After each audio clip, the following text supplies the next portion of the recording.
국내 최대 항공사로 새롭게 거듭날 대한항공과 아시아나항공. 여러 국가들의 어렵게 승인을 받아 합병이 결정됐지만 마지막 관문을 남겨두고 있습니다. 바로 마일리지 전환 비율을 둘러싼 이슈인데요. 두 항공사의 미사용 마일리지만 3조 원에 달해 시장에 이목이 쏠리고 있습니다. 두 항공사의 합병 진행 상황과 잔여 마일리지 사용 팁까지 스튜디오 퍼즐이 알아봤습니다.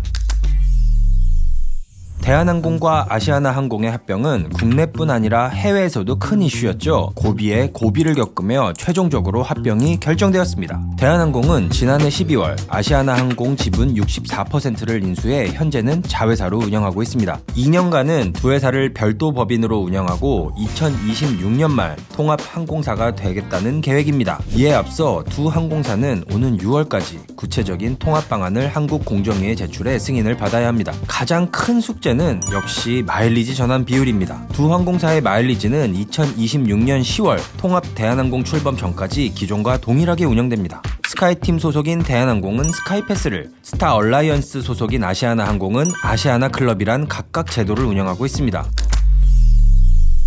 지난해 3분기 기준 대한항공과 아시아나항공의 미사용 마일리지는 2조 5,542억 원, 9,819억 원입니다. 둘을 모두 합치면 3조 5천억 원에 달하는 엄청난 규모죠. 이연 수익은 마일리지 소진 전까지 회계상 부채로 인식됩니다. 두 항공사의 마일리지가 1대1 등가 교환이 이루어진다면 대한항공은 약 1조 원의 부채를 추가로 끌어안게 되는 셈입니다. 대한항공과 아시아나항공에게는 회계상 부채로 잡히는 이연 수익을 최소화하는 것이 무엇보다 중요하겠죠. 그러려면 아시아나 마일리지를 낮게 평가하는 게 유리한데 이 경우 아시아나 마일리지 소유자들의 반발을 잠재워야 하는 숙제가 남습니다. 이 와중에 두 항공사의 마일리지를 1대1로 전환한다는 소식이 전해졌습니다. 이를 둘러싸고 시장은 다소 상반된 반응을 보이고 있습니다. 대한항공과 아시아나항공의 탑승 마일리지는 비슷한 수준으로 적립되었고 합병 전 두 항공사의 탑승권 가격은 비슷했으니 타당하다 이런 의견이 있는가 반면 신용카드를 통해 항공 마일리지를 적립할 경우 대한항공은 통상적으로 1,500원의 1마일리지를, 아시아나항공은 일반적으로 1,000원의 1마일리지를 적립했으니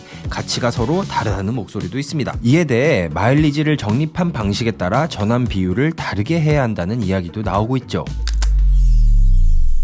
마일리지가 도대체 뭐길래 이렇게 이슈인 걸까요? 항공 마일리지란 비행기를 탄 거리에 따라 적립되는 일종의 포인트와 같은 개념이죠. 물건이나 서비스를 구매할 수도 있지만 마일리지를 모으는 가장 큰 이유는 뭐니 해도 보너스 항공권입니다. 이미 구매한 항공권을 업그레이드 할 때도 요긴하게 쓰이죠. 항공 마일리지로 구매할 수 있는 보너스 항공권 중에는 장거리 항공권이 가장 인기가 많습니다. 마일리지를 높은 가치로 인정받을 수 있기 때문인데요. 대한항공 기준 유럽과 북미행 이코노미 항공권을 구매하기 위해서는 평수기 기준 35,000마일이 필요합니다. 프레스티지석은 62,500마일이 필요하죠. 일반석에서 프레스티지석으로 업그레이드도 가능한데요. 같은 노선을 기준으로 평수기 기준 4만 마일이 필요합니다. 보너스 항공권에서는 유럽, 중동, 북미, 대양주가 함께 묶여 있는데요. 이 중에서도 사실 미국행 항공권이 가장 비싼 편에 속합니다. 이코노미와 프레스티지석 간 가격 차이가 통상 3배에서 4배 차이가 나는 점까지 고려한다면 미국행 이코노미 항공권을 구매하고 마일리지를 활용해 프레스티지석으로 업그레이드하는 게 가장 현명해 보이네요. 마일리지로 호텔 예약도 가능합니다. 대한항공은 서귀포 칼, 그랜드 하얏트 인천, 인터컨티넨탈 로스앤젤레스 다운타운, 와이키키 리조트 이렇게 총 4가지 호텔을 지원합니다. 이 가운데 가장 비싼 곳은 인터컨티넨탈 로스앤젤레스 다운타운으로 1박 기준 35,000마일인데요. 현금 기준으로 60만원 선입니다. 같은 마일리지로 이왕이면 북미행 이코노미 항공권을 사는 게 더 현명한 선택으로 보입니다.